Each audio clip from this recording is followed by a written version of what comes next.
Okay, hello everyone. Welcome to Sparkle. We're so happy to have author Tom Diaz here with his book Broken Scales, Race and the Crisis of Justice in a Divided America.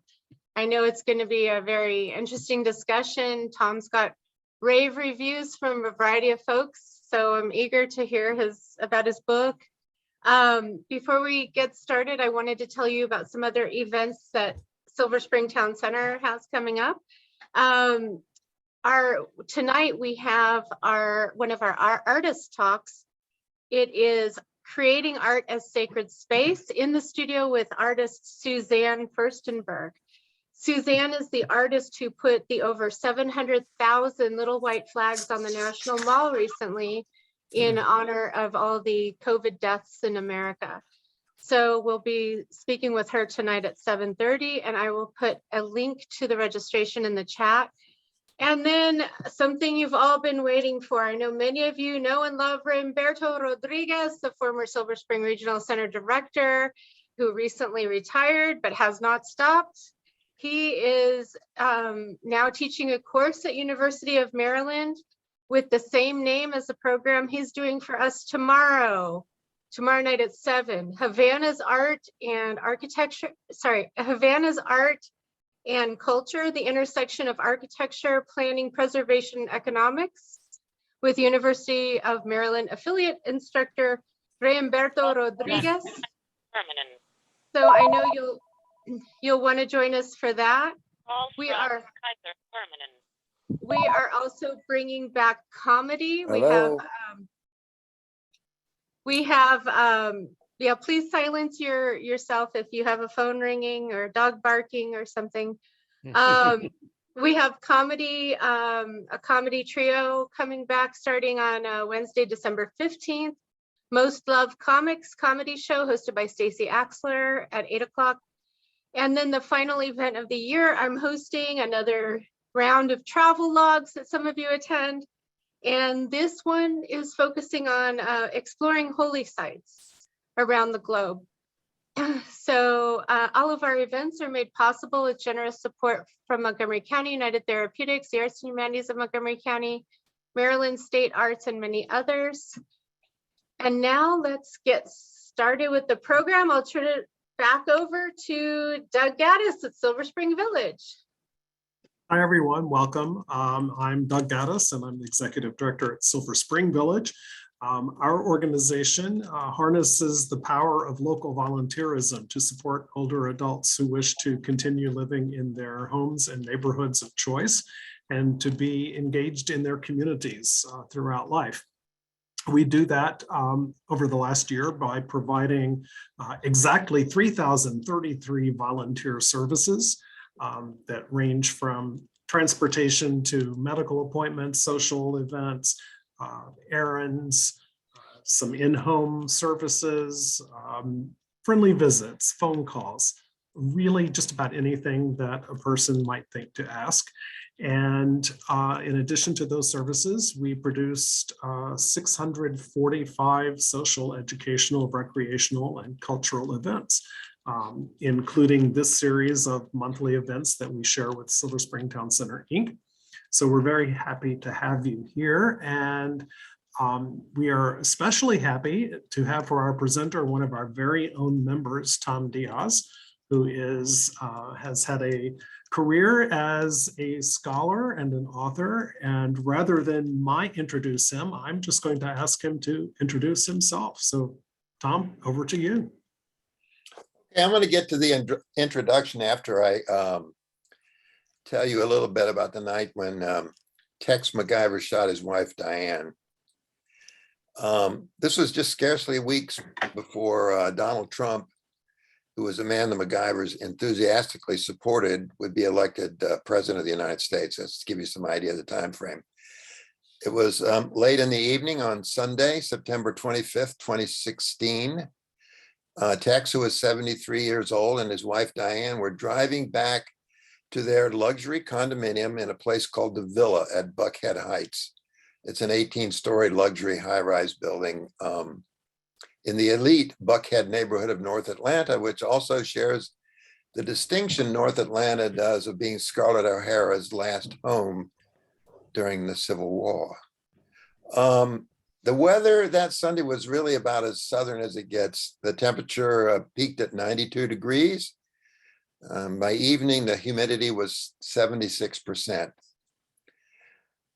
Diane and Tex were one of Atlanta's power couples, and they had just come back. They were on their way back from a weekend of golfing and relaxation on their 86-acre property near the rural town of Eatonton, about 76 miles southeast of Atlanta, a property that incidentally is in an area of Georgia that at one time was known as the Piedmont Cotton Belt.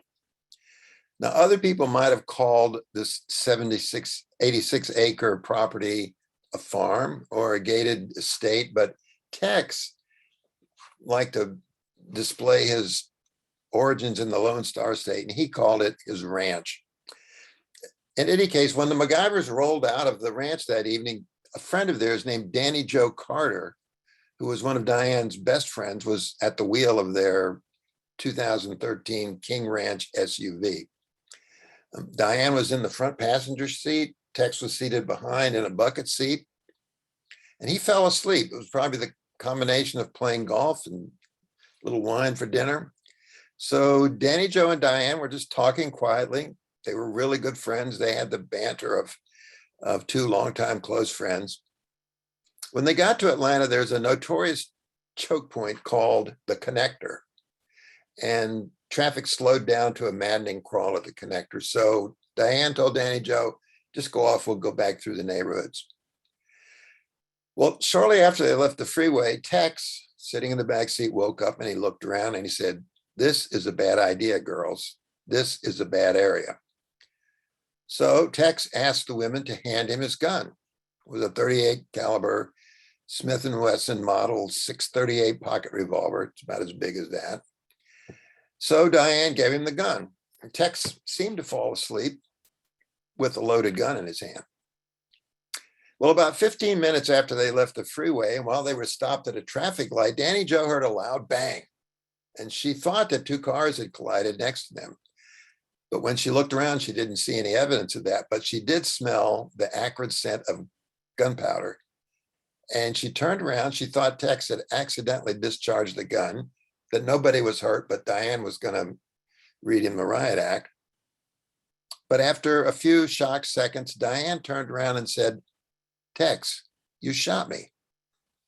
Then she slumped over and she began to make frightening sounds. Danny Joe thought she was in the throes of death. And in fact, a single bullet from Tex's revolver had gone through the seat, through Diane's back, through some vital organs. The bleeding couldn't be stopped, and Diane died early in the morning. So this death could have been only one of two things, really. It was either a sordid little murder, really fiendishly clever and spiced with wealth and power, or it was just a tragedy, an accidental death at the hands of a man who had an adolescent fondness for reckless gunplay. Now, on the surface, there was nothing racial in this shooting. It was a wealthy white man. He shot his even wealthy white wife. In fact, he was in debt to her. But I found when you peel back a few layers, it became clear that race was actually very close to the heart of this incident.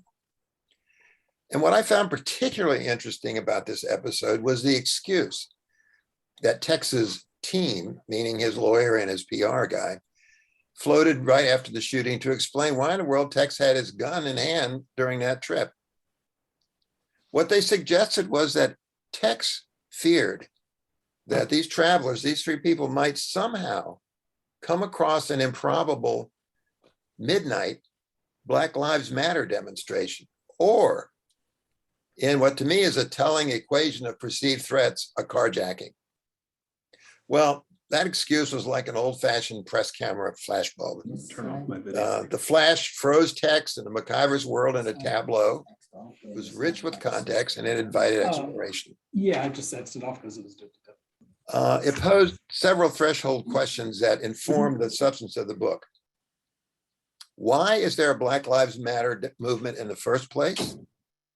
And why would a wealthy white man Secure in a moving motor vehicle driving through a not particularly bad part of Atlanta. I've been there, I've seen it. It quickly turns into upscale neighborhood. Why would he feel so threatened by that movement, that is the Black Lives Matter movement, that he decided to draw a gun? And those two questions open other corollary questions like, what is race? What is law? What is justice? And what does the political and cultural polarity that's gripped America mean for all of these questions? And that's how this book project was born.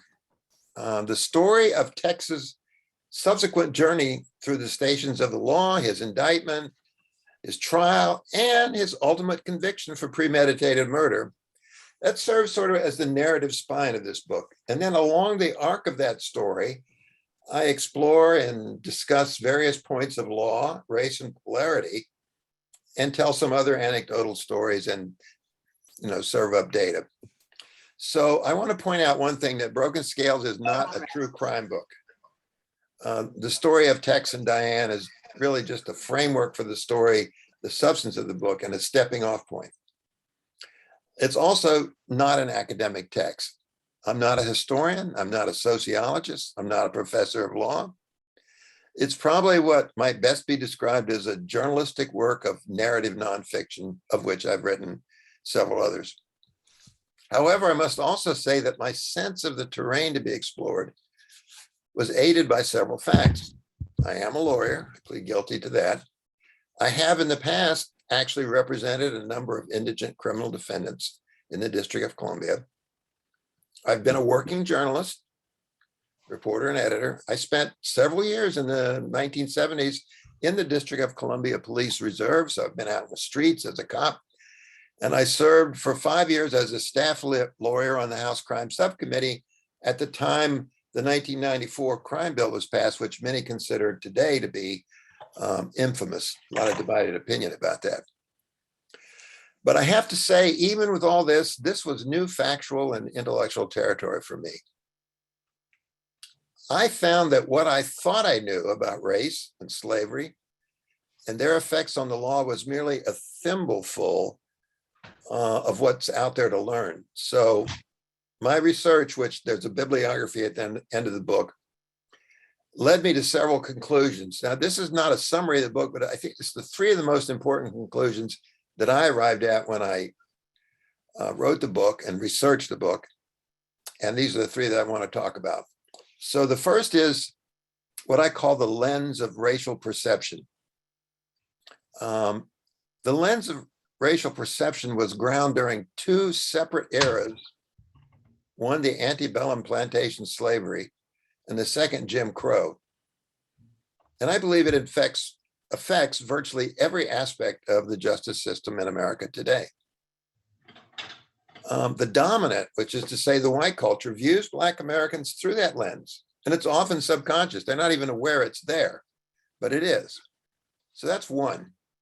Two is the role of ordinary people, people like you and me and millions of other Americans who shaped and continue to shape the American legal system and the relationship between race and justice. The final one, three, is what's called the inside-outside system of law and justice. It goes back to the 18th century. It was developed to meet the demands of a system of colonial expansion and the expropriation of resources and people. It has a continuing effect today. You can trace many of the concepts and practices of the inside-outside system to key factors in today's polarity and widely different views of what justice is that divide us today. Now, before I discuss these conclusions, I think it's important to state precisely what I mean when I use the word racism. And I follow a definition that was formulated by a scholar named William Julius Wilson. I'm going to quote it. At its core, racism is an ideology of racial domination with two key factors. One, belief that one race is either biologically or culturally inferior to another. And two, the use of such beliefs to rationalize or prescribe the way that the inferior race should be treated in this society. as well as to explain its social position as a group and its collective accomplishments. Now, that's important for the next point, this power relationship, because everybody has a lens of perception. The difference is that the dominant society has also the power to see things and implement their wishes through that lens. So let's talk about this lens of racial perception as I see it. One of the things I learned is that humans are a species that classify. We arrange the flow of things and events that we see and experience every day. We put them in categories and we put boundaries around those categories. So we see fruits, vegetables, apples, bananas, friends, enemies, dangerous things and dangerous people, friendly things and friendly people, and so on. This classification helps us make sense of the world that comes at us like a fire hose. Without classification, our lives would be total chaos. But among the boundaries that we erect are those that we put around groups of other human beings. And the evil side of human classification of other human beings is that we sometimes create false categories of other people. And this is often the case in racial, ethnic, and religious stereotypes. We create characteristics and assign them to fictional people and erect boundaries around empty cells. In other words, some groups of people that we create may exist only in our minds and in the shared beliefs of our own group. No one in reality has all the characteristics that we convince ourselves are there. Nevertheless, we act as if they did. We say, all these people are criminals or terrorists or rapists or whatever at heart. Therefore, we need strict laws to protect us from them. So I argue that this creation of this lens of human characteristics is what happened during two separate but important periods crucial to the construction of race and law in America. One was antebellum plantation slavery, and the second was the period of Jim Crow. Now, each of these two periods established two different but related conditions. When you take them together, they created this single lens. So let's look first at the period of antebellum slavery. By about the third decade of the 19th century, the early 1800s, King Cotton commanded the economy and the finances, not just of the South, but of the whole new nation called the United States of America. It was crucial to the economic survival of this new nation because it was cut off from the mercantile system of the British Empire. But the white masters of King Cotton's slave camps had two serious problems. The first problem was justifying the enslavement of millions of human beings in the face of the British legal doctrine of the absolute rights of mankind, which is articulated by the legal scholar Sir William Blackstone. And in addition to that legal problem, it was the Christian religious doctrine based on brotherly love, heal the sick, feed the poor, so forth. That was the first problem, justifying slavery. The second problem was keeping those millions of Black human beings under control. So law, religion, and government policy solved the first problem, that of justifying slavery, by dividing the world into races. Boundaries were drawn, people were sorted and classified, put into groups that were defined by a shambling ad hoc social construct called race. And then that construct was dressed in the ostensibly disciplined clothing of pseudoscience. And under that pseudoscientific view of race, the white race was declared to be God's favored child, destined to rule over other races, Blacks, they had the Chinese race, Asian race, there were a bunch of races, but most especially the Black race in the immediate case of American slavery. And on the other hand, the Black race was declared to be fit only for servitude under God's marvelous plan. The advancement of these scientific racist conclusions was by no means confined to the South. In fact, some of the most vociferous and influential advocates of scientific racism included scholars at Harvard and other respected Northern universities. And their conclusions were widely endorsed in literate society in the North and the South alike, including among many abolitionists. Now, the second problem, how to control Black slaves, was solved largely by just declaring them to be the property of their owners, something less than human beings. And then the owners were free under law to deal with that property however they wished, whether it was for profit, entertainment, or base desire. So this sorting of human beings into races and defining them as property was the first grinding of the lens through which Blacks in America came to be viewed by the dominant culture.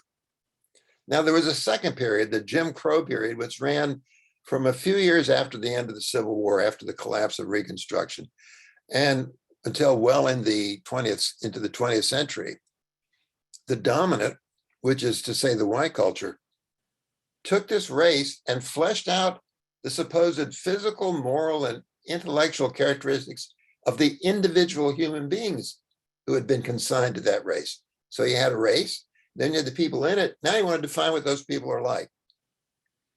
So how did that happen? Well, again, there was a problem. The legal emancipation of slaves at the end of the Civil War presented America with a new and a very big problem, because Black slaves had been the ultimate necessary condition of the largest part of the country's economic and financial system. Suddenly, freed Blacks could no longer be forced to work as slaves. And without their low-cost labor, that economic and financial system would collapse. The effect across America would have been catastrophic. So that problem was dealt with, just as slavery had been, by the imposition of both legal and cultural constraints on people of color. Now, the law was shaped and distorted in many different ways to force Blacks down into poorly paid mass labor. Among them were the notorious Black codes that were enacted in the South. And these codes deliberately defined and punished many of the everyday things that freed Blacks might engage in, other than working on former plantations that had now been converted into fortresses of so-called sharecropping. Thus, under these codes, hanging out on the street corner or even on one's own porch was turned into the notorious catch-all offense of vagrancy.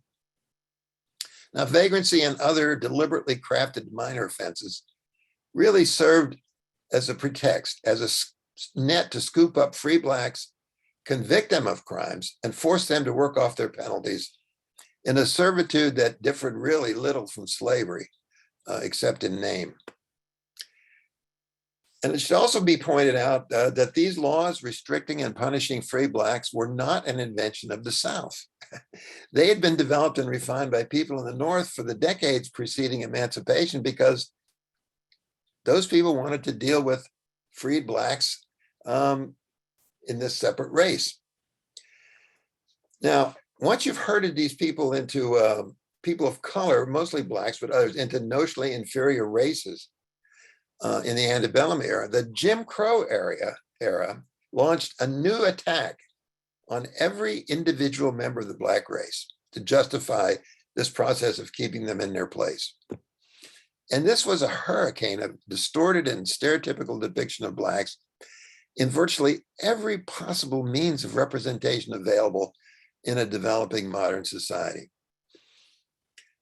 Through grotesquely demeaning visual, literary, and even intellectual caricature, a fantastic set of images came to define, for most white Americans, what Black people physically looked like and how they thought and how they acted.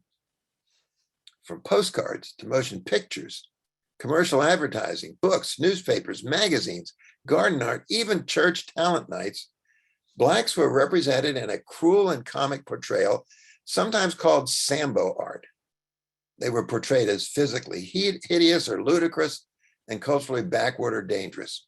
In some, Black human beings were portrayed as monstrously malformed in appearance, childlike, achingly and willfully ignorant, oversexed, lazy, and notwithstanding everything else, always potentially dangerous. These were the projected characteristics of a classification of human beings, of a bounded cell that is in reality empty of actual human beings. So this Jim Crow era was the grinding of the second lens of racial perception. And here we go back to Tex MacGyver, because he was seeing the world through those lenses. And I have other examples in the book of how this lens affects the reactions of people. Now, I want to talk a little bit about ordinary people, if I may, because a crucial corollary of the lens, this concept of the lens of racial perception, is the fact that how we define race and how we act about it are really the cumulative and continuing product of millions of daily interactions of ordinary people.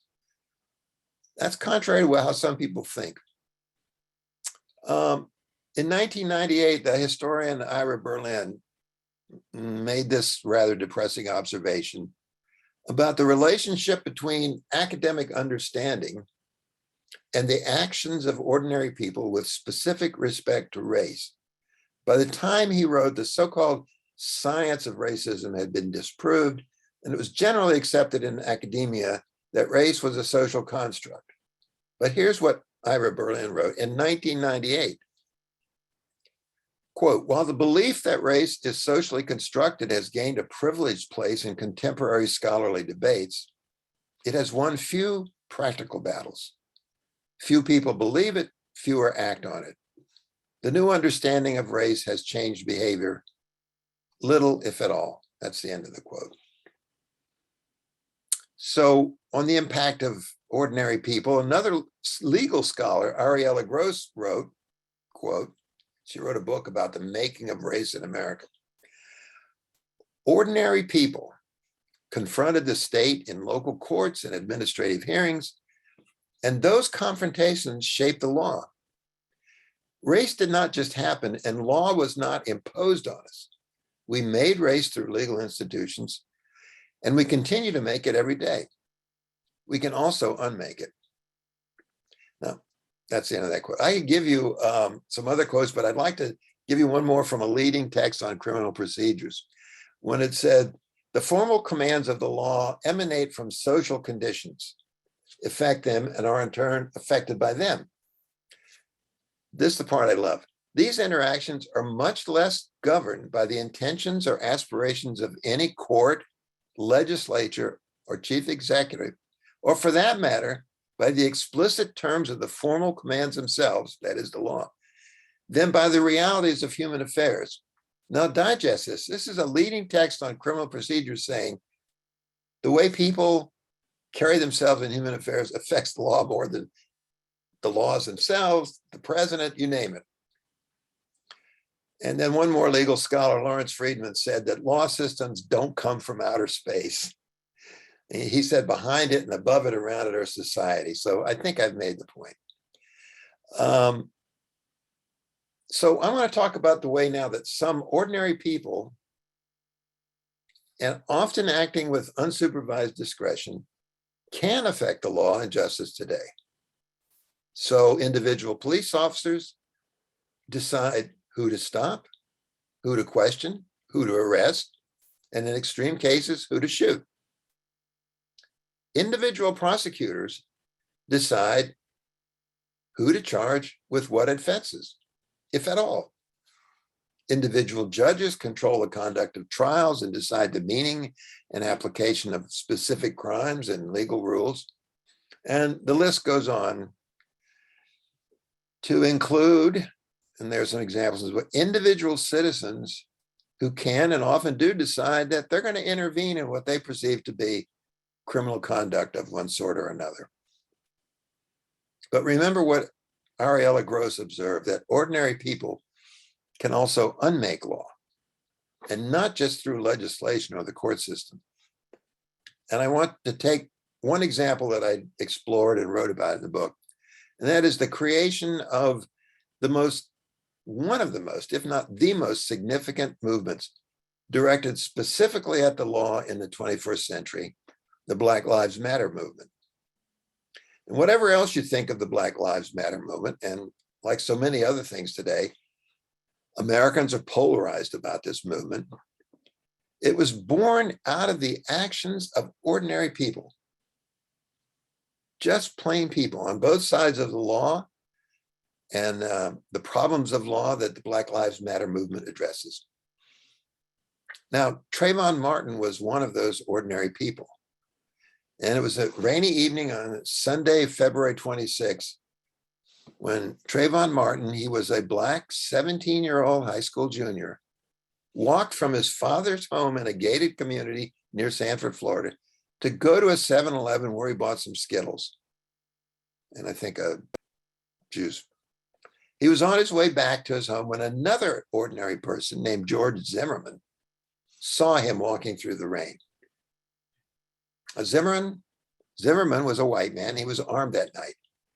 He was an active member of the community's neighborhood watch, and I believe my recollection served, he had been the leader of it.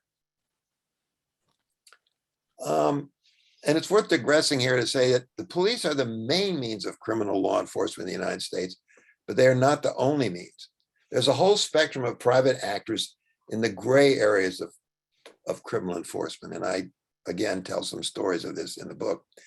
And the spectrum ranges from a merchant who restrains a shoplifter or resists a holdup with lethal force, a private citizen who decides to intervene in what they perceive to be an ongoing crime, to patrols of private groups like the Neighborhood Watch, of which Zimmerman was a member. Now, Zimmerman decided, seeing the situation through his lens, that Trayvon Martin was up to no good. And later, in a confrontation that was observed by no one else, wasn't recorded on a video, Zimmerman shot Trayvon Martin to death. Originally, there were no charges, but a special prosecutor was appointed, and they brought charges of second-degree murder and manslaughter against George Zimmerman. But 18 months later, on July 13th, 2013, a Florida jury acquitted Zimmerman, accepting his claim of self-defense. Now, that acquittal, if you recall, caused a national outcry because it appeared to many observers that it was okay in Florida to hunt down, confront, and kill an unarmed Black teenager who had the misfortune to be out at night on an innocent errand. When then President Barack Obama spoke to the issue, he said that, quote, the African-American community is looking at this issue through a set of experiences and a history that doesn't go away. The question, President Obama said, was, where do we take this? Well, as President Obama spoke and thousands demonstrated, 3 young women, 3 ordinary people named Patrisse Cullors and Alicia Garza in Los Angeles and Opal Tometi in New York decided to take this in a positive, forceful direction. Alicia Garza posted 14 words on Facebook that would change the racial discourse in America forever. Quote, Black people, I love you. I love us. Our lives matter. Black lives matter, end quote. Now, Patrisse Cullors saw Garza's post and added the hashtag Black Lives Matter. Then the 3 women connected over the issue and they discussed how to build a movement, not a moment, they said. And they came together with other activists, and it's now what we know would be a tidal wave within a few years. This was change inspired by ordinary people. Now I want to talk a little bit about this concept of inside-outside law. And it was formulated by a writer named an academic named Sven Beckett, who's written some really good books about plantation economy and how racism actually was an industry. So in the 18th century, the stirring anthem Rule Britannia, which some of you may know, it captured the hearts of Britons. And among the verses they defiantly sang was, quote, that Britons will never, never, never be slaves. So while Britons were singing they would never be slaves, the same freedom-loving Britons were transporting millions of Africans to labor in the slave camps, the plantations of what was then called the sugar revolution in the West Indies. That's part of the industrial system of plantation, first sugar, then cotton. Now, this cruel irony captured what Sven Beckert calls the inside-out system in a masterful work called Empire of Cotton. I'm going to quote it at length because it sort of captures this whole era and epoch that we're still dealing with today. Quote, the inside encompassed the laws, institutions, and customs of the mother country, where state-enforced order ruled. The outside, by contrast, was characterized by imperial domination, the expropriation of vast territories, decimation of indigenous peoples, theft of their resources, enslavement, and the domination of vast tracts of land by private capitalists, with little effective oversight by distant European states. In these imperial dependencies, the rules of the insider back in Britain did not apply. There, on the outside, masters trumped states, violence defied the law, and bold physical coercion by private actors remade markets. Now, that's an academic and stringent description of what kind of romantically people call the frontier society throughout the world. So, an example of the direct and powerful impact of this inside-outside system of law and slavery on the system of law and justice in America can be found in the work of an English jurist and legal scholar, Sir William Blackstone. Everybody knows Blackstone's legal dictionary, but Blackstone wrote a set of books called the Commentaries on the Laws of England. And in those commentaries, he set out to answer the question of what are the most basic rights of the human individual? And in his commentaries, he declared that all individuals possess three absolute rights vested in them by the immutable laws of nature. And those three rights were: one, the right of personal security. And that means a person's right to enjoy his life, his body, his health, his reputation, all the things about your personal security. The second was the right of personal liberty, which meant you had the right to go wherever you chose without imprisonment or restraint, unless by due course of law. And the third right was the right to private property. And that's more or less self-explanatory. He had the right to own private property. Now, Blackstone wasn't just some guy writing in England. He had an enormous influence on the development of law in the United States, and before that in the American colonies. He sold as many books of his commentaries in the New World as in his native Britain. And in the days before law schools, when aspiring lawyers read books of law on their own, like Abe Lincoln never went to law school, he read books. Blackstone's commentaries were a fundamental and essential text to learning what the law is all about. And in fact, and I checked this, the Supreme Court of the United States still to this day cites Blackstone's commentaries when it wants to illustrate a fundamental point of the English common law. But notwithstanding this impact of Blackstone on American legal thought, his stirring declaration of the absolute rights of individuals was turned inside out for Black people by the mechanisms of the inside-outside system. Rather than having a right to own private property, Black slaves were the private property of their white masters. They were conceptually no different from cattle, dining room tables, bedsteads, you name it.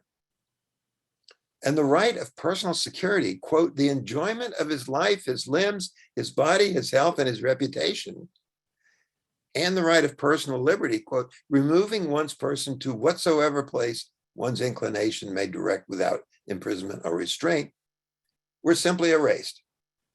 Not only for Black slaves, but for free Blacks as well in many parts of the country. Now, for the most part, this perversion of these absolute rights things that had been declared in one form or another from the Magna Carta in 1215 to the Declaration of Independence were driven by economic imperatives. Some would say greed. Slaves were essential tools of the factory or industrial system of agricultural production that was embodied in the sugar and cotton plantation. And the work depended on them. It was forced on them because it could not or would not be done profitably by free persons. Now, it's worth emphasizing here in this context of the inside-outside law that England had no slave law as such. In fact, there was a case involving a slave who was brought through England in favor of that slave that was interpreted widely to mean slavery was against the law in England.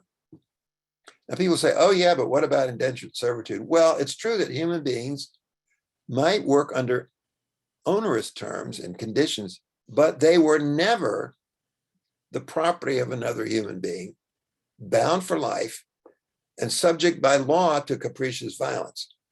And in fact, many indentured servants, when they came to the United States, just skipped down and became the famous frontiersmen. Now, it should also be emphasized, because it has a direct impact on the development of law enforcement, that there was another factor besides the economic motive that drove the part of the law that dealt especially with crimes and crimes by slaves. And that force from the most ancient of times was fear.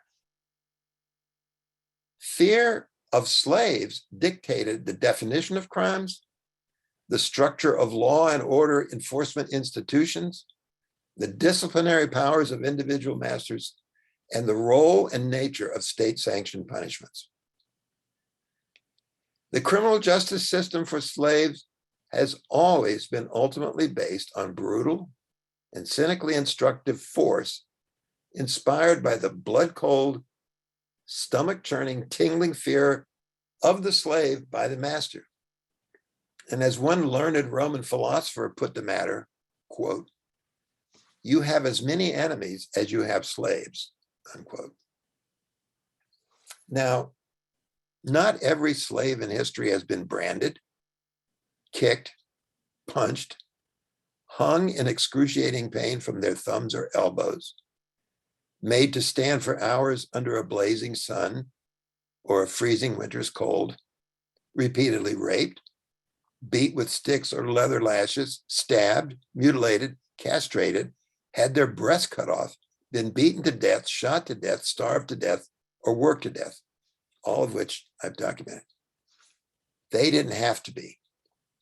The horrific suffering and brutal deaths of individual slaves in all of these ways and means served well enough to forcefully evidence the master's limitless and unquestioned power over the bodies of his slaves. Now, as often happens, when we marginalize a group of other people, enemies of the people or the culture of the society, the nation's good citizens are persuaded that somehow the state's victims deserve all this pain inflicted on them. So throughout history, we've seen Jews, Muslims, Roma people, Armenians, Kurds, gays, political prisoners, undocumented aliens, Black slaves, and just plain people of color, marginalized as the other and thought by the dominant society to deserve what they get. The list is endless. But because ordinary people sometimes can be brought to support this, one of the ways that ordinary people supported the institution of slavery in the United States was the creation of what were called slave patrols.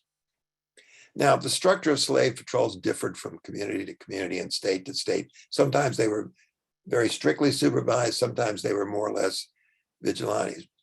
But their fundamental purpose is made clear in a preamble to Georgia's slave law, which was written in 1757.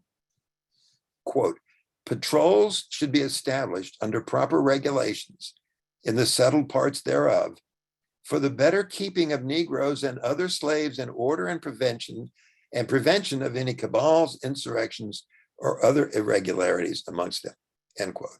So now we have ordinary people and fear combined in something called the slave patrol. Now in 1990, there were two authorities on policing, Hubert Williams And Patrick V. Murphy, whose name some of you have recognized as an eminent police chief, published what can only be called a revolutionary article. And they argued that the very roots of modern policing can be found in slave patrols. And they pointed out, as a kind of corollary of what they saw happening in economic disadvantaged neighborhoods, here's what slave patrols had. Slave patrols had full power and authority to enter any plantation and break open Negro houses or other places when slaves were suspected of keeping arms, to punish runaways or slaves found outside their plantation without a pass, to whip any slave who should affront or abuse them in the execution of their duties, and to apprehend and take any slave suspected of stealing or other criminal offense and bring them to the nearest magistrate, unquote. So those are pretty wide-ranging violent powers that slave patrols had. And Williams and Murphy wrote, understandably, the actions of such patrols established an indelible impression on both the whites who implemented the system and the blacks who bore the brunt of it. So they see in there a kind of precursor to a relationship that we see in many of the problems of law enforcement and race today. Now, there's another innovative wrinkle in the law that was invented to police slaves, which continues today and has a real impact on instances where not the police, but private actors presume to enforce the law. And this institution is called citizen's arrest. Now, it's true that it goes all the way back to the idea of citizen's arrest goes back to 1285 and King Edward I of England. But the citizen's arrest laws of today were mostly enacted to help control slaves and later free blacks.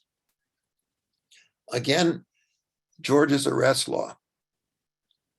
It was enacted in 1863 during the Civil War, specifically to help masters control their slaves, because most of Georgia's military units were stationed in Virginia. So a lot of the men who would otherwise be masters or run the plantations were gone.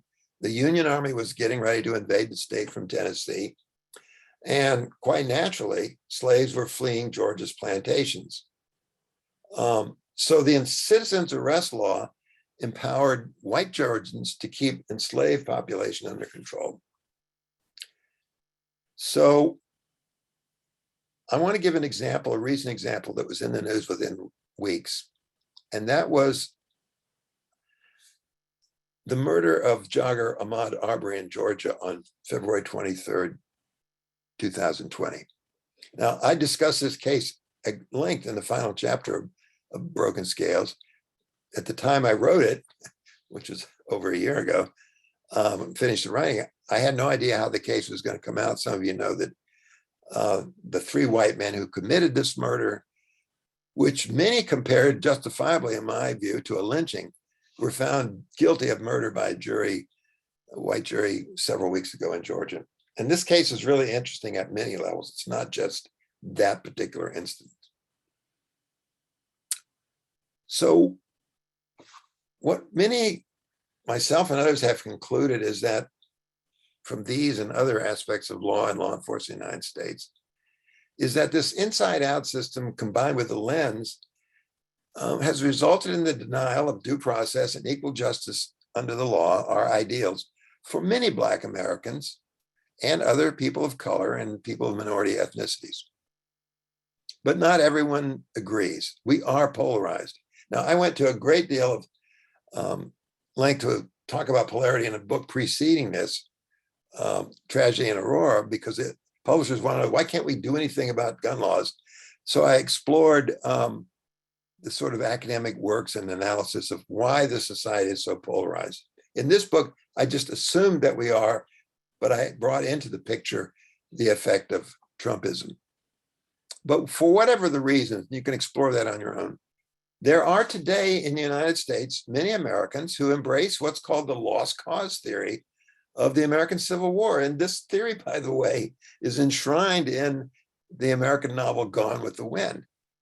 Under the lost cause theory, slavery in the United States is held to be mostly benign and even a good thing for those who were enslaved. And aside from the question of slavery and its effect, there is also a wide division of views about who are the victims of crime, and thus what should be the nature of law enforcement and criminal law. So there's a whole body of thought on what I will call the left, that the primary victims are people of color, mostly Black males, who a racist system of law has victimized by policies that criminalize minor drug use, enhance penalties for crimes that are committed primarily by Black offenders, promote mass incarceration over large-scale programs that are designed to deal with the root causes of economic and social deprivations. And then after you go through the whole criminal justice system, convicted felons have these civil disabilities, which means pretty much like the old Jim Crow laws, they can't do much of anything legally because of this disability. And the final factor is militarized hyper-policing. But that's one view. Another view is that the real victims of crime are just ordinary people in poor communities. These are innocent people who suffer from violence brought to their community by usually drug dealing criminal predators. And this view is often summed up on the right by the term Black on Black crime, that, well, it's Blacks committing these terrible crimes because of drug trafficking. And the people who hold this view often believe that the so-called drug war, which was first declared by President Ronald Reagan in 1982, is essential. It's at the heart of law and order in America, and it can only be pursued by a collection of criminal penalties, streamlined criminal procedures, and aggressive policing. So to go back over, I've just talked about this lens, I've talked about ordinary people, and I've talked about how the inside-out system, through various permutations, resulted in the view of many of how our criminal justice system works today, although because of our polarity, we've divided in this view. So where will this all end? Will America live up to the views that are expressed in its founding documents? And to be completely honest with you, I have no idea. I think America's fate before the bar of history is yet to be determined. I think the jury is still out. Okay, who gets the pickle? Thank you. Hello. Thank you so much, Tom. That was good. Thank you. So for questions, we have a lot of people who do not have their video turned on. So you folks will, if you have questions, we'll need to use the raise your hand function. Otherwise, if you do have your video turned on, feel free to just wave frantically at me and I will try to call on you. Hey, help. Oh, Lori Ekstrand is the first one. I can't hear anything. Lori, you're muted. Okay, now I'm unmuted. Okay. Hang on, Roy. We got Lori first. Okay. First, I thought the book was terrific. Thank you. And I guess I'm asking a question about the future, and I'm wondering if perhaps the fact that a lot more incidences of Black, white, or police criminal behavior is going to be videoed and viewed by the public could possibly move us more forcefully in a more positive direction. Yeah, I think that's a really important point. And in fact, some of the people who've argued against the citizens arrest laws and say we should repeal them all make the specific point that you don't need these laws now. Everybody has a cell phone. Everybody can make a video. And there's several important instances. You know, the George Floyd case was videotaped. Ahmad Aubry was videotaped by one of his pursuers. So Yeah. the theory is this is oversight, where before discretion was free to run, you could do anything you want. police cameras. There's a case going to trial right now where the police camera, this woman police officer shot a young man. She claims she was reaching for, well, that's part of the evidence. The question to me really is, as in so much of this is what the powers that be make use of this. I mean, there were instances, for example, the Aubry case was an outrage. It was several months before what really happened. The evening that Ahmad Aubry was shot, hunted down and shot, his mother was told that he was tried to break into a house and the homeowner shot him. Yeah. It was only when this video was for some reason leaked that the truth came out. And believe me, there are many levels to that story. The district attorney's office. So yes, videotaping, great. Yeah. We'll see what happens, but I Yeah. do agree that it has had an effect, yes. Yeah, and I guess just to add to that, I think that, certainly it has changed the outcome of some cases, because certainly Aubry's killers would have gotten away easily without the video. But I wonder if it also has a positive effect on public opinion about the Black-white relationships and these kinds of incidences happening. I would think there would be a lot of people that would be very neutral, but then they see Aubry and may have a different attitude towards it. So that's enough.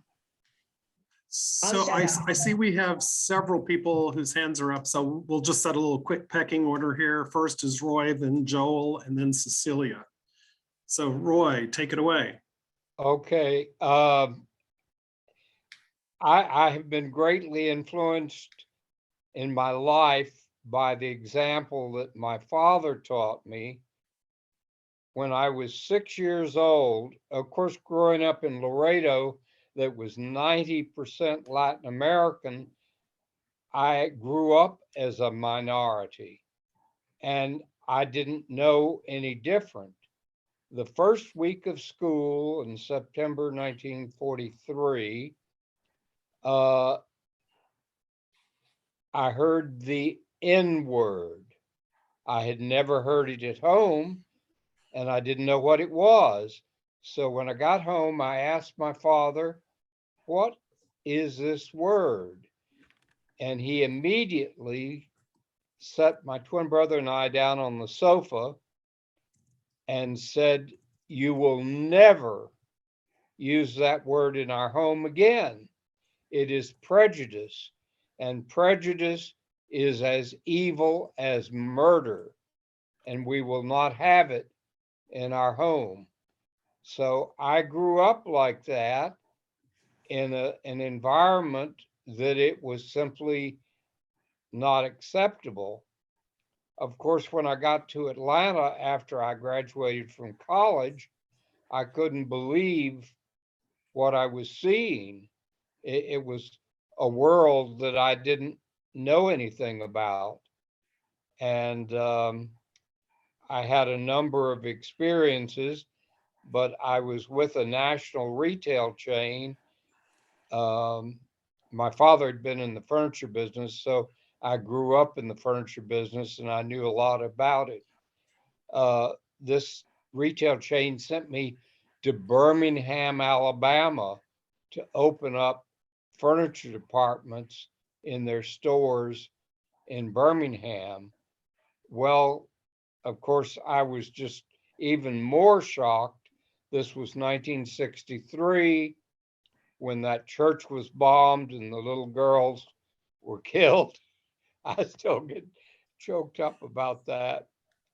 And after I had been there about 10 months, the regional manager called me into his office and he said, "Roy, you have to stop talking about civil rights in our store, or the Ku Klux Klan will come in and burn our stores down." I said, "Well, then transfer me back to Atlanta." And they did. And So then Roy, I'm sorry to interrupt, but we do have at least 4 other people with their hands up. So I want to make sure that I get to some of those people. Could I just show one picture? If you're very, very quickly, please. Okay. let's see here.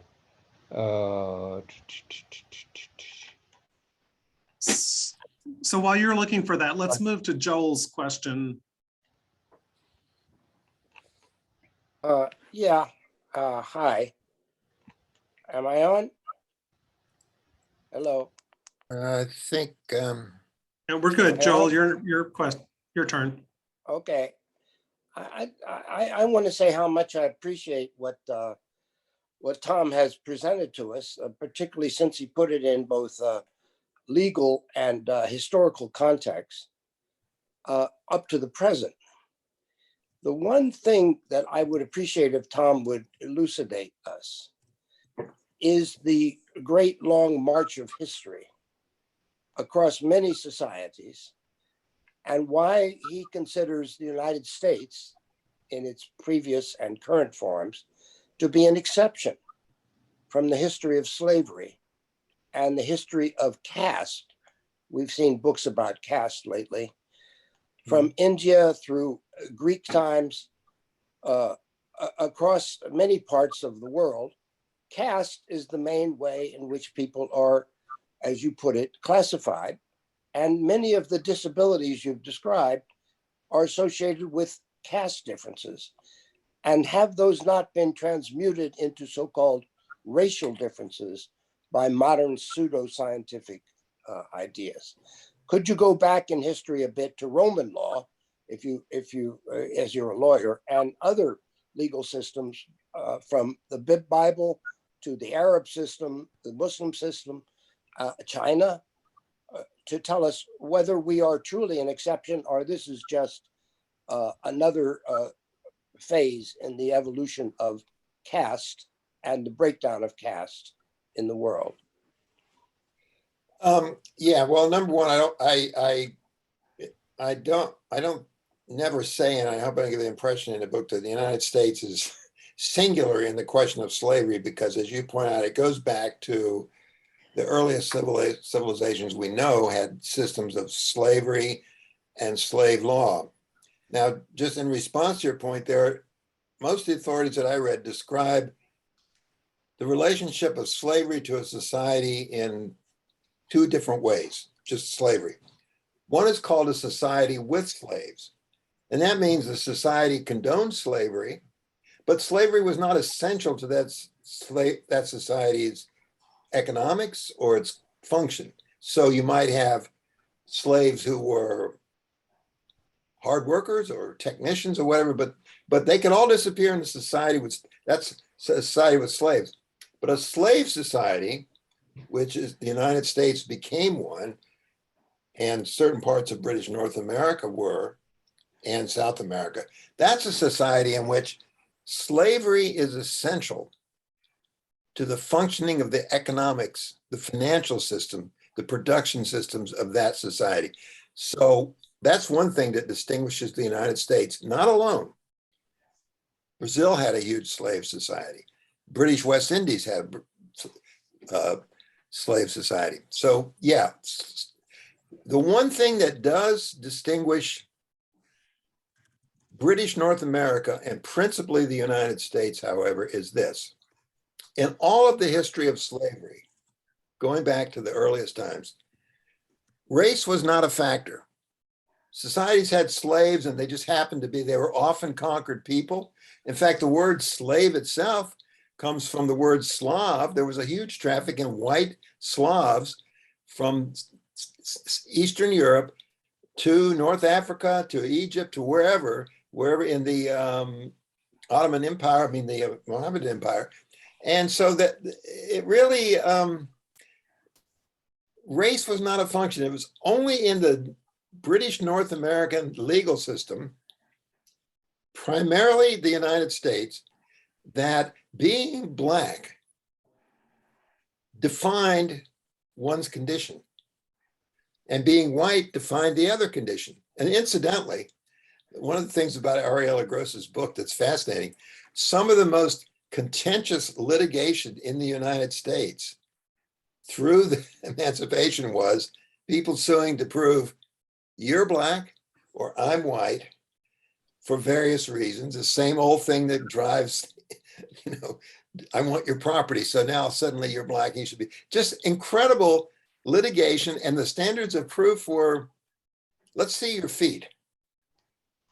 Because somehow it was believed that the size of your foot could indicate whether you were white or black. I mean, there's plenty of stories you can read them in these books, but I am persuaded myself that this caste has, yes, always been, and caste affects relationship of power. But I remain persuaded that in the British North American system, primarily the United States, that race was the central and dividing force in slavery and the subsequent treatment of so-called freedmen or free blacks. But if you look at my bibliography, I cite a lot of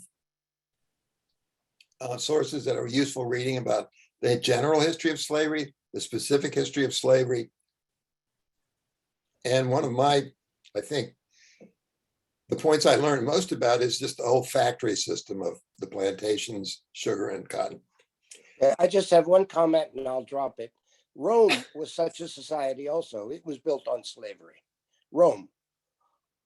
Both no, I think most experts would disagree. I think most people would disagree that Rome was a society with slaves. Slavery and caste into your way of thinking. Thank you. Okay. So Cecilia is next, and then we have Brenda. And if there are others with questions, again, start waving at me or raise your hand. So Cecilia. Thank you. Tom, I thought your summation today was incredible. I can't wait to read the book. I mean, you were so thorough and you went through so many steps. It was incredible. I loved it. Really, really well done. And what really triggered me to lift my arm was when you were talking in the end about how people have come to the law because of the fact that they were videotaped. And I just wanted to mention that in the last couple of days, they were showing on TV a new group of demonstrators, the Patriot Boys or somebody, and they were all masked and they were all dressed alike, and that's to avoid detection. So that's coming up, and that's going to be horribly sad. So that's it. But thanks again, Tom. That was fabulous. You're welcome. Thank you.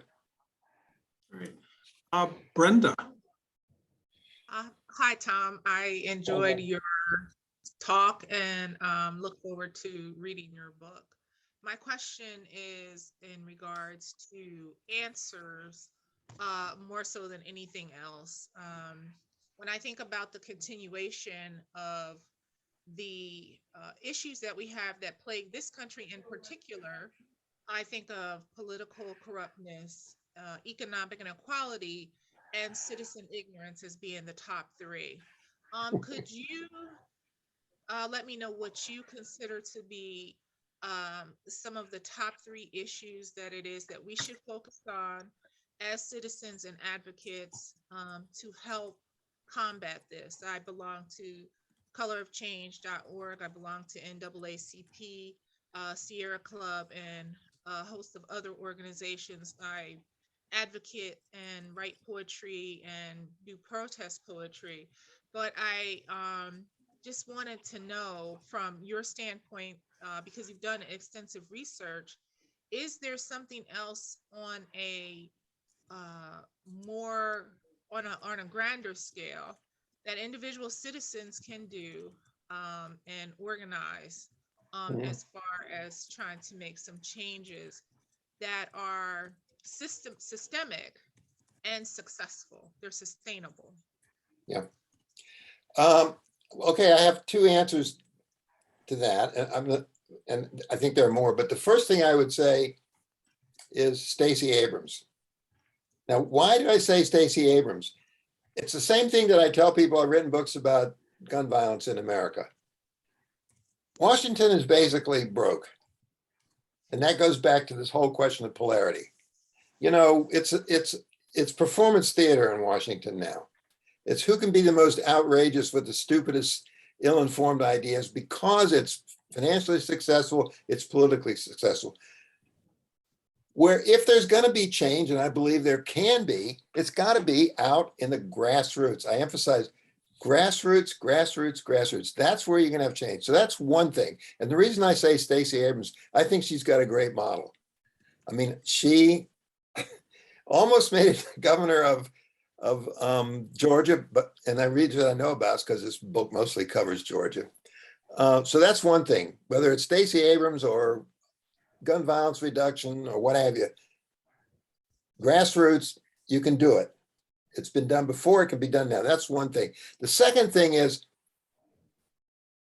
I don't remember the specific term for it, but bringing people of different ethnicities and races together, which is one thing the Village does a great job of.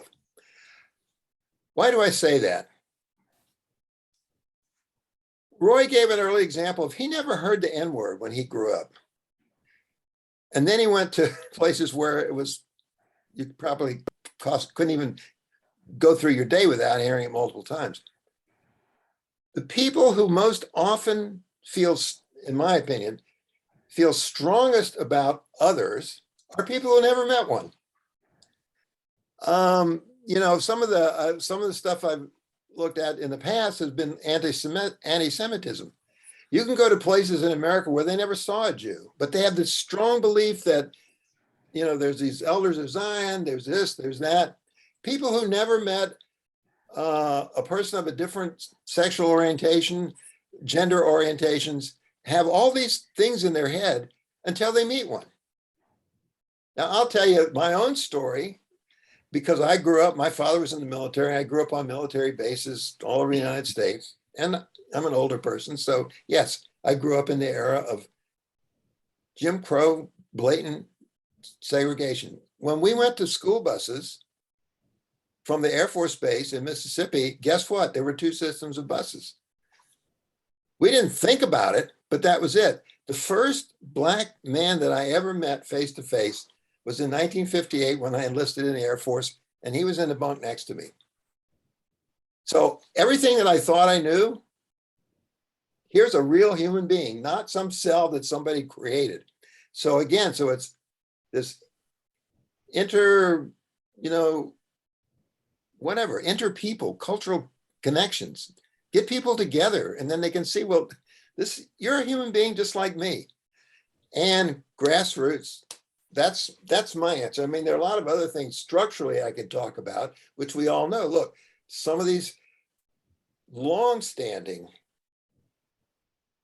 economic education problems, I like to say if you just built one less nuclear aircraft carrier, just one less, and put all that money into school systems, it would make an enormous change. But how do you do that? You can only do that if you've got people on the ground who want to make it happen. End of my speech. I think I saw Barbara was either asking a question or swatting a fly. I was asking a question. That was really good, Tom. I very much enjoyed it. I have kind of a follow-up question to the last one, which is, it's kind of big and also smaller. One is, if you've done work in the book and talking about which kind of legal issues are having the biggest influence, from Supreme Court decisions that carry on in precedents to case law and also state laws. And so that's the one that gets smaller, is there is so much that goes on the state levels that's just not transparent to any of us. And I don't think it's being taught in the schools, even how all that stuff is going. And do you have any kind of examples from the past or even recently where there have been successful efforts to really deal with some of these state laws? You know, I'm saying that coming from a time right now where we're seeing all of these voting laws going on, and it's after the fact that we hear about it rather than actually working as a community to do something about that. Have there been successful, going even way back, to Reconstruction or something, but what did it take? Well, there are two things I'd like to say in response to that. One is, one of the least known but most impactful practices in the American legal system, criminal legal system, is the practice of plea bargaining. We say everybody is entitled to a trial by jury, and then we have, when the trial starts, you're entitled to the presumption of innocence. We have this whole litany of good stuff that's supposed to ensure that you get a fair trial. 95% of the criminal defendants in the United States take a plea bargain. And I have to say that in my experience as a criminal defense lawyer, I think I got one defendant off in a trial. I wasn't like, a main lawyer, but I had cases. I won one trial and then everything else. Why? Because the prosecutor has become the judge and the jury and the prosecutor. And they say, look, here's the deal. And you either, if you want, many of my clients had drug problems. If you want them in drug treatment, if you want them to be able to go back and be with their families, I mean, the list is endless. And the judges don't like trials. They have so many defendants. They just want to get it over with. To me, that again is I want to say outrage. I do think it's an outrage. It requires, if you're going to have a criminal justice system, fund it. We've basically privatized the incarceration system, so people are making money off that. But we don't devote enough of our resources to courts. So, it's hard to describe to people who watch shows like where they have trials and people get their right to innocence, and sometimes they get off, to realize how many Americans every single day just take a plea because it's what their lawyers tell them to, and it's the only way that they can. So that's number one. In terms of examples, well, I'll give you a couple that I do actually write about in the book, and I hesitate to use the word successful because I think, as I said, the jury is still out, but there have been a couple of instances where there's a huge controversy going on among people in the movement for racial criminal justice about prosecutors. And there were some what they call landmark prosecutors. Kamala Harris, there was a prosecutor in Los Angeles named Jackie Lacy, who were the first Black women to have these jobs. But they got those jobs in the late 80s, early 90s, when, remember, that was the law and order era. Even among Democrats, that was Bill Clinton's thing. So they were prosecutors. Jackie Lacy in Los Angeles said she believed in the death penalty, just had to be applied fairly. Well, in the last rounds, and really Black Lives Matter had a major effect in Los Angeles. There have been a new round of prosecutors, some of which has become very controversial, who say, look, the answer is not all this incarceration and not all this maximum charging of offenses. And they've tried to make it more culturally sensitive and more problem-oriented sensitive, not just throw the book at everybody. But, for every action there's equal and opposite reaction. So the guy, can I just tell you the Jackie Lacy story? It's really interesting. I write about it in the book. Jackie Lacy was this landmark Black woman prosecutor in Los Angeles County. Everybody, when she was elected in 2012, when she was elected in 2012, the newspapers, everybody, oh, wonderful. Kamala Harris supported her in a run. Congressman Adam Schiff thought she was great. And then Black Lives Matter latched onto her and said, wait a minute, you're not prosecuting police violent cases. You're still for the death penalty. They had their litany. So one of the early people who got involved in Los Angeles, I think she founded the Los Angeles chapter of Black Lives Matter, was a woman named Melina Abdullah. And she camped out on Jackie Lacy's front lawn because she said, you're not meeting with us. We need to talk about this. So the irony is that this was right before an election. Jackie Lacy's husband, David Lacy, comes to the door with a gun. So the parallel is, we got Tex MacGyver, white guy with a gun, and then we got David Lacy, Black guy with a gun. And David Lacy told him, get off my porch or I will shoot you. So that story I found rather, it's an interesting parallel. When I talk about the division of views, there are other examples, but I don't know. There's a book called White Anger that you should read that I can't remember the author right now. It's in the bibliography. And the premise of that book is every time it looks like there's been a big change, oh, wow, we had, the war on poverty. After a few years, the funding disappears, the enthusiasm for the program disappears, and it goes back to square one. So I'm maybe by nature a pessimist. I don't know. There's one other thing I can tell you again from my own personal experience. In the 1994 crime bill, I had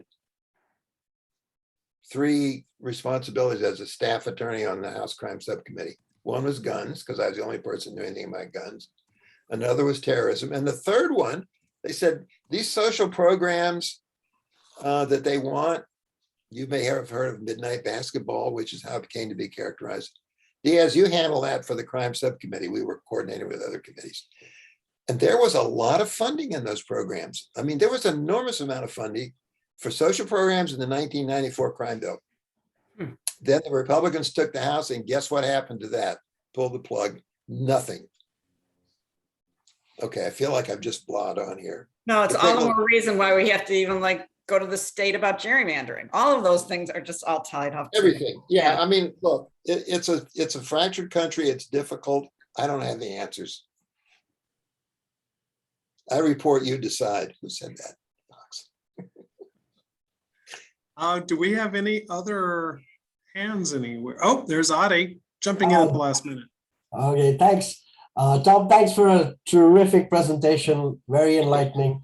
I would just love to hear your understanding of the title of your book, Broken Scales. I think it's a great title. And what does it signify to you? I think I have a sense of what it means. I want to know what you were thinking. Now, Adi, you've peeled back the layer of the how books are actually. That was the title. Here's what happens. You have an idea for a book, okay? I was originally drawn into this book because somebody wanted to do a true crime story, which was completely unsaleable. So then I kept thinking about it, and I really, as I said, I saw some issues here. So then you make a proposal, and the publisher says, okay, this sounds like a good book. Some titles. I don't know, Broken Scales, and then you have to have like 6 words at the end of it. So did I dream up Broken Scales? No, I think I can't even remember what the title that I originally proposed. So, it's like the people who write news stories don't write the headlines. Somebody else writes them. So, but the concept is, to be serious about this, on balance, if you look at it, justice is not even-handedly administered. There are considerations, not all of which have to do with race. Some have, as Roy pointed out, or somebody pointed out, had to do with caste. Some have to do with plain old economic power. If you're rich and you can afford very expensive lawyers, you have a better chance than if you just take the run of the mill. So the idea of broken scales is sort of that the image of justice as this blindfolded goddess figure with the scales that are equally balanced. That doesn't work for many people. Many people that just don't get that equal balance. Put aside even the 95% who get shoved through the plea bargaining. We still see instances of just plain old purposeful discrimination. Well, I'm glad I asked, because that wasn't what I was thinking at all. What were you thinking? I thought it had something to do with gradations of superiority or inferiority, whichever way you want to look at it. Yeah, it's all You know in what there. I mean? I was thinking in terms of a scale of. Oh, no, not gradation. Yeah. This is the scale of justice. Okay. It's supposed to be Okay. even. Well, I'm glad I asked. Thank Okay. you. Got it. So I was told to recommend it, everybody go to happy hour. All right, thank you. Adams suggested that. Sorry Where's about that, folks. happy I hour? was having a non-COVID coughing fit there, so I muted myself. Yeah, we've all heard that. I see Mindor. I'm going to take your scale of justice theme and go to another direction. With the current news about Rittenhouse, I was really, when it came to the scale of justice, this young man leave his state and go to another state and commits a crime and is found not guilty. I don't understand that if he's being such a young person. The scale of justice in that case, to me, was a bit much. And I felt that the judge had a lot to do with the outcome of it. That's all. Yeah.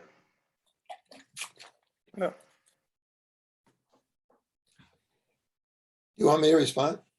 Please. Please. All right. Well, number one, I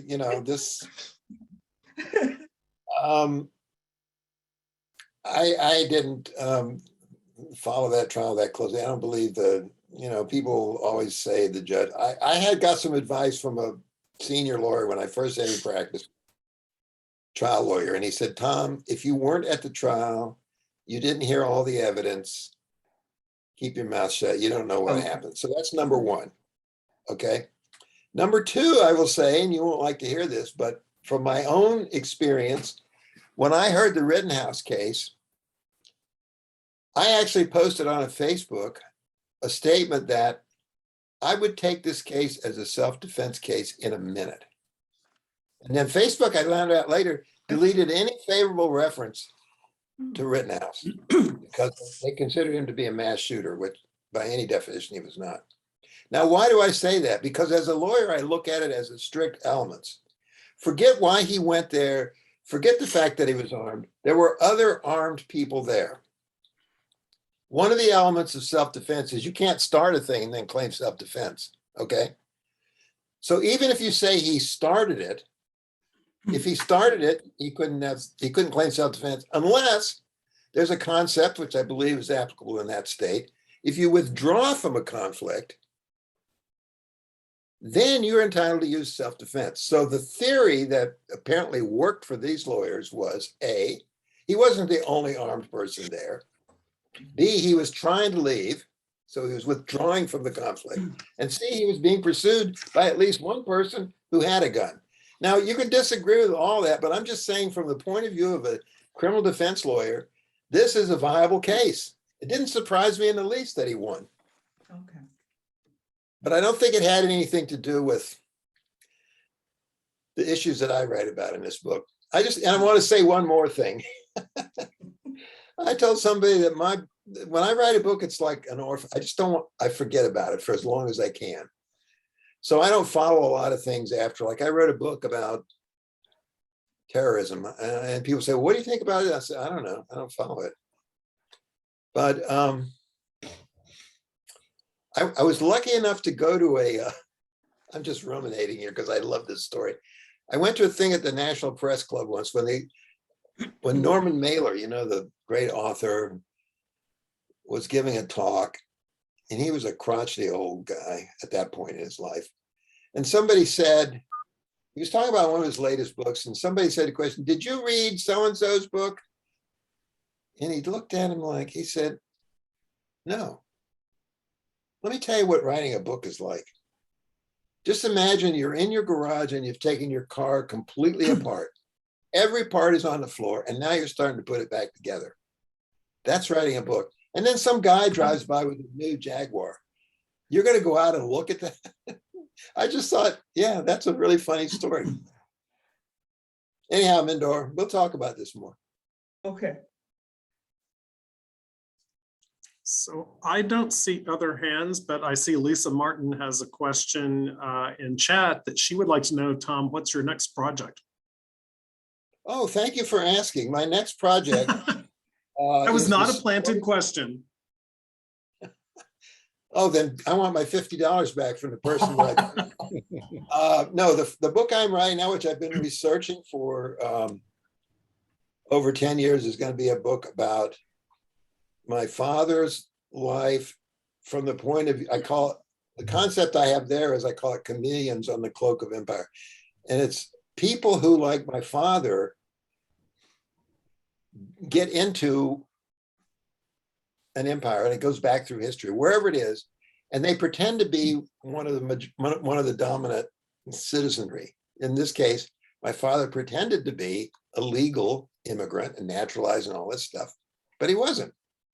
His whole entry into the United States was based on a lie. And once he got in, he couldn't change it. So, but there are some other really interesting things about my father's life. Like I said, he left home when he was 13. He did a lot of adventurous stuff. So yeah, I'm working on that book, hopefully. Sounds great. What's the working title for it? The working title is Something to Hide, Chameleons on the Cloak of Empire. That's my title. And I go throughout history. I mean, there are plenty of examples of people who, we're not talking about undocumented aliens who are hiding or pretending that, just don't bother me. I'm talking about people who just presented themselves as whatever it was, whoever was running the country. And there's some fascinating stories, which I found in my research about a certain number of Jews. Nobody knows exactly how many. It could be as many as several thousand in Berlin, following the expulsion of all the Jews in 1943 who still lived ostensibly as Aryans. They went about their lives, and one of them was married to an SS officer. And there are just so many examples through history. Once you start looking at this, you can't imagine. In the period around the 17th century or 16th century, when commerce was big in the Mediterranean, people would be in North Africa and they would say they were Muslim. Then they'd be in Italy and they'd say they were Christian. Then they'd be in the Netherlands and they would say they were Jewish, when it was okay to be Jewish. I mean, they do that so they can get by in the dominant society. So that's it. Cecilia. Yeah, I just wanted to say, from the Broken Scales title, from the minute I read that title, I was envisioning Lady Liberty and her scales broken. And I'm proposing we start a movement where we want people to read Tom's book. So get the word out so that they know that the system is really broken. And maybe we actually do get Lady Liberty down like this, so that then later we can fix her and put her back the way she should be. So move on that, please, Tom. Okay. Yeah. Oh yeah, sure. Everybody, buy my. I don't think that's Lady Liberty. Isn't that the justice scale? Yeah, whatever it is. Lady Liberty is the. You got that wrong. Yeah. I know who she means. Yeah. It's like if you watch any of the British detective shows, when they go to Old Bailey, there's this statue up in the top of the building, which is real. And, the scales of justice, there's a name for that person, but I don't know what it is. Justice. You're right. Yeah, justice. It's not the Statue of Liberty, you're right. But so where have I seen that? I guess it's it's a figure called Justice, which is Right. supposed to represent the even-handed administration of justice. Sir Thomas And she's More, blindfolded. Yeah, I think she's on the Capitol building. She's on the top of the Capitol building. No, that's And the FBI, or sorry, not the FBI, the Justice Department. Anyway, She's the symbol for the Justice Department. right. it's in there. It's in there, yeah. Sir Thomas More, a famous English jurist who confronted Henry VIII, I think, is quoted as saying, it's one of these pieties that people quote, "You prosecute not for the crown, but for justice." Okay. There are cases now where prosecutors' cases, I noted one of the stories this week, a whole bunch of prosecutors' cases are being reopened. I think in New York, but other places are doing it, where they found out, maybe they weren't prosecuting for justice. They were prosecuting for their scoreboard. It's all about money. Looks like Jean has something. So I just want to note, we've gone about 15 minutes over. So Jean's hand is up. So that's fine. It was an interesting talk and interesting questions. I would just quickly like to say that if people are interested in more of Tom's writing, he is participating in an event this evening at 7 o'clock. He is a member of our playwriting group, and we have a Zoom meeting tonight at 7 o'clock. If any of you would like to join, it is on the Silver Spring Village calendar, and we would love to have you there. We will be reading some scenes that Tom helped us to write, and we would love to hear your feedback. Thank you. Great. So Tom, yeah, you're spending all your time, hanging around the village folks when you've got, liberty and justice to fix on your own. So I guess you're going to have to prioritize your time. But I want to thank everyone. First of all, I want to thank Tom for a fascinating presentation and for, I think, what it's going to be a really good read. And secondly, to all of you who've attended, great, thoughtful questions and comments, and we really appreciate your participation as well. And of course, our co-producer, Silver Spring Town Center, Inc., and Executive Director Lisa Martin. Thank you. Yes, thank you so much, Tom. It was a really great presentation, and we Thank look forward to inviting you back.